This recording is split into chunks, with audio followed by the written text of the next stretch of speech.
So eto na nga po mga idol, Lucky Dart nagsalita na sa kanya naging first game dito sa koponan ng Los Angeles Lakers. Mas magaling pa rin daw sa kanya etong si Gabe Vincent. Well, nakita naman natin sa naging first game nga po ni Lucky Dart dito sa Lakers. So far maganda ang naging resulta. Alam nyo, maraming nakapansin no, dahil nga po kahit bago lamang dito sa Lakers itong si Lucky Dart, nabigyan po agad siya ng 26 minutes of playing time, merong 10 points at merong 2 rebounds. At ang ganda pa dahil naipanalo ng Lakers ang laban sa Warriors sa huling laban nila sa score na 105-99.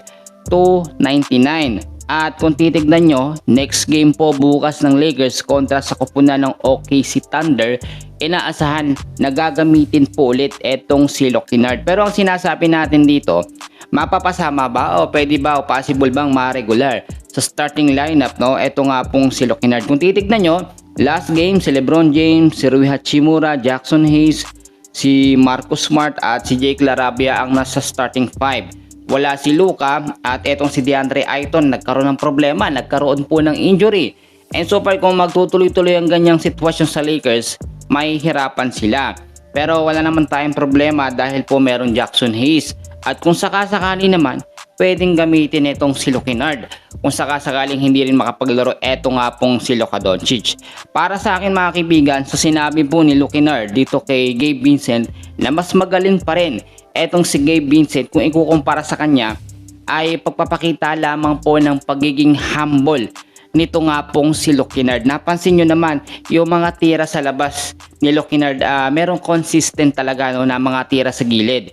Pero yung sinasabi nila or comparison nila, etong si Gabe Vincent bago daw nakapagtala ng 10 points dito sa Lakers nung bago lamang siya, inabot pa ng 15 games. Samantalang first game pa lang o unang game pa lang ni Lucky Dart nakapagtala agad ng 10 points.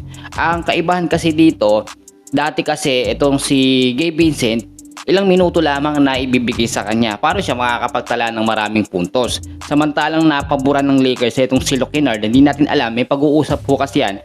Possible na dahil din kay LeBron o malakas itong si Lucky Dart dito kay LeBron, kaya nangyari na tumaas ang minuto nito. Siyempre alam nyo pag caliber player talaga, pag magaling na player talaga, binibigyan niya ng mahabang playing time. Nakita nyo naman si Luka nung bagong pasok po sa Lakers, no, nasa starting lineup agad ng Lakers at napakahaba ng minuto.